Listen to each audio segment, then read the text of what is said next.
Yeah. So after watching our previous episode, you decided you're off to the Big Red Bash. Now, how do we get there in one piece? Stone damage, dust, and everything that goes along with doing 280 k's of dirt roads. Let's talk about this horrible stuff and how you stop it doing so much damage to your car and your caravan. If you haven't watched our previous episode about travelling to the Big Red Bash as a family, we'll put a link at the end of this video, and it's really worth a watch, and it really highlights a lot of the good and the bad points. There isn't too many bad points, but there is a few things to look out for to make your trip more enjoyable. So going along with that, we really need to cover how you get there and back in one piece and minimise all the damage, and you don't want to be one of those horror stories that you hear about with so much dust inside the caravan and broken, smashed rear windows from rocks. So there's a few pointers here and they're really easy to do. Let's run through them right now. We'll talk about tyres, but first I need to get the dog out of the road. Come on.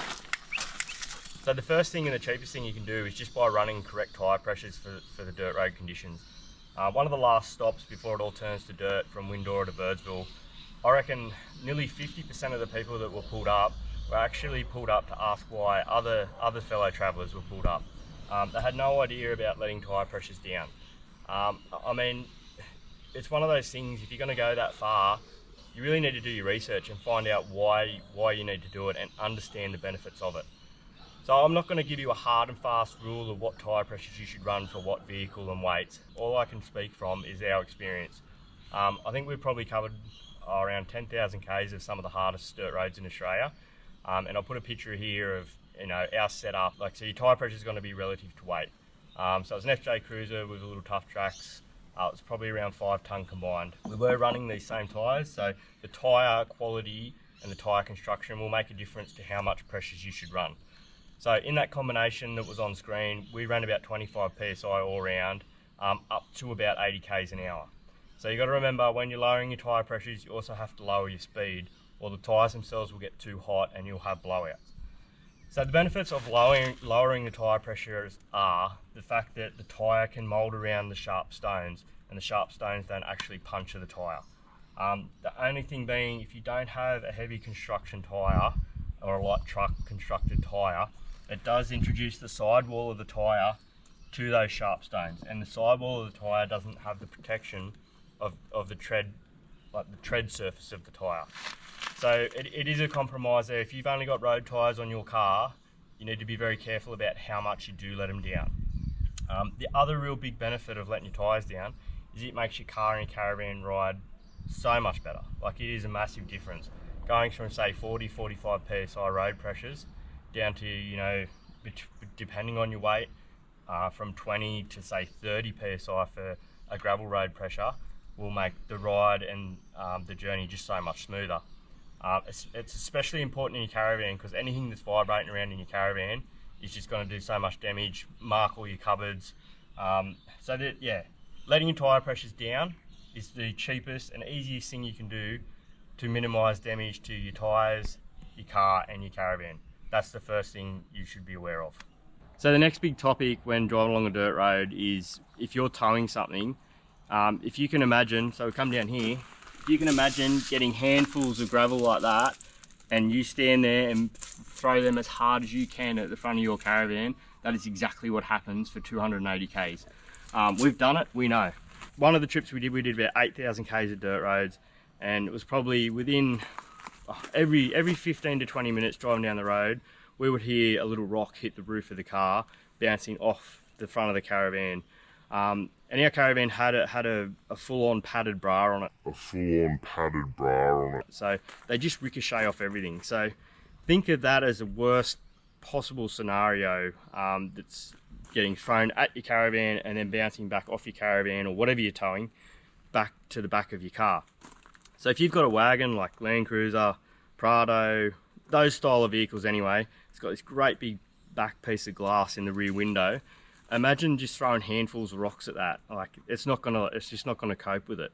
So as far as protecting your car from damage from rocks, that's probably one of the biggest things, is you need to protect that back window. Everything can be repaired, that's not a problem, but not out there. It's not that easy to get fixed. And trying to keep the dust out of the car if you have no back window in the car is nearly impossible. So that'd be the next probably thing, which can be really cheap and cost effective, You can buy dedicated screens for the back of the windows, but if you're just doing it as a one-off trip, really all you need is some camping mats, like some foam camping mats, and tape them to the back window. That's it. It really could save you a lot of money and a lot of hassle and a lot of dust in your car just by doing something so simple like that. How do you stop all those rocks hitting the caravan and then bouncing back towards the car? There's heaps of products out there like stone stompers, rock tamers. They're all fantastic products. We actually have the stone stomper and we really rate it. But if you're just doing it as a one-off trip, you know, $700-800 for that, for a one-off, I understand how people, you know, really don't want to pay for that. But you really need to do something. So whatever you can do is better than not doing anything at all. So not only do you want to stop them hitting your van so they don't damage your car, you also want to stop them hitting your van so they don't damage your van. Even the rocks that go underneath the van, most caravans, all the plumbing is exposed underneath. So we have, I'm sure everyone's seen the pool noodle solution, like getting pool noodles and wrapping around all your pipes, or your electrical wires and things like that. And if that works for that one trip and it stops damage, that's all you need to do. Like, there's no right or wrong answer to this. It's just being aware of the problems and being able to solve them before you leave, instead of trying to fix a water pipe on the side of the road and you get to the bash and you have no water left in your tanks. This is another really good option from Busy Bee Brushware. We found it's nice and light. All it's designed to do is just to slow the rocks down and get them to hit the ground.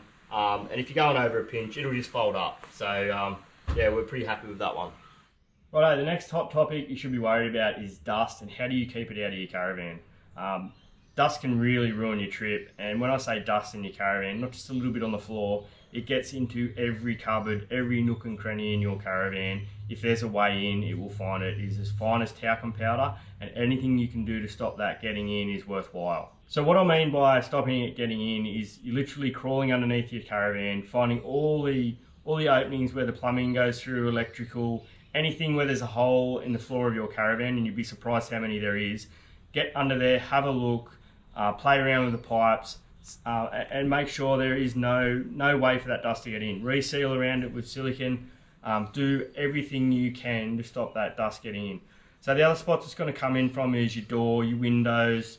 If you have a pop top caravan, the pop top coming up and down, make sure that's really secure. If you've got a gas fridge, you're going to have vents on the back of your gas fridge.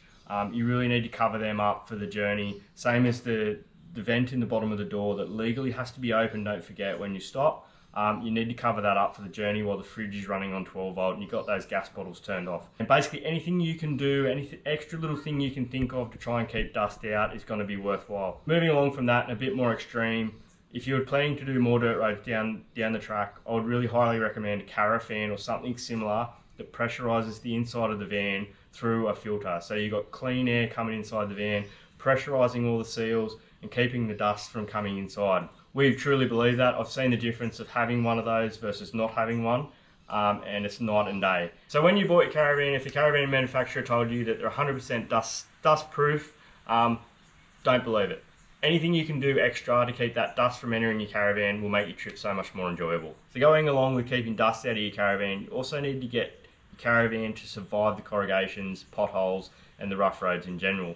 So what I mean by that is, like I said before, the tyre pressures and letting the tyre pressures down will soften the ride of the caravan.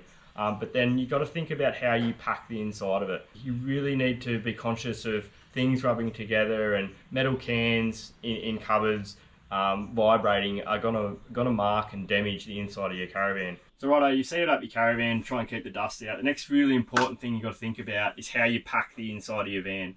So you don't want really heavy items in your overhead cupboards. Keep your heavy items down low. It just puts way less stress on all your overhead cupboards when they're vibrating and shaking around.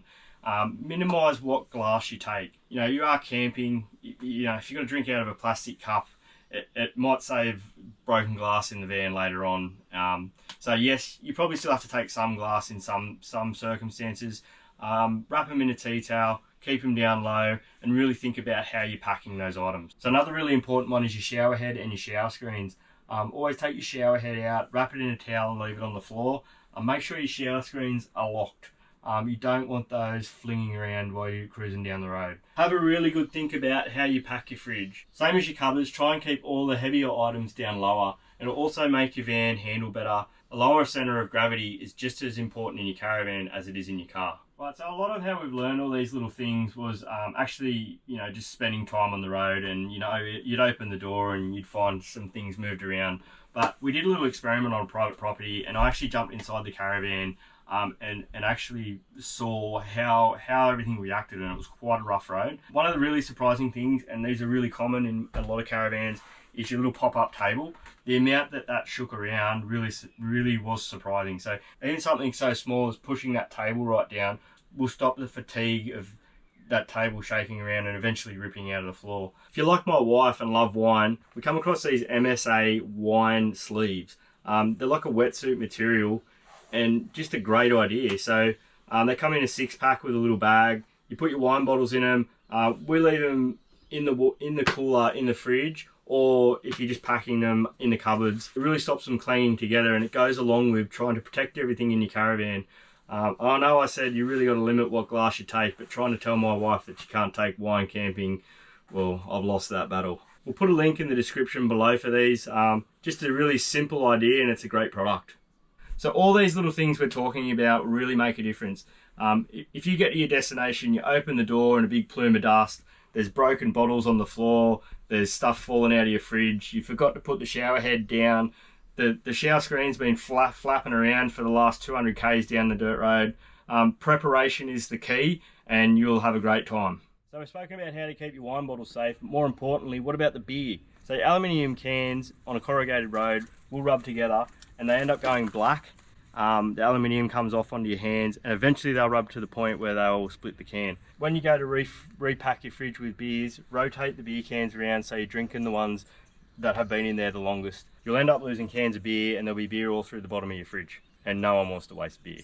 So everything we've spoken about today is definitely not designed to scare you guys off, but any little bit of preparation you can do to make your trip more enjoyable is definitely worth it in my eyes. I've put this video together after actually experiencing all these things ourselves. We have pulled up before, and of all things, we had a broken bottle of fish sauce in the fridge.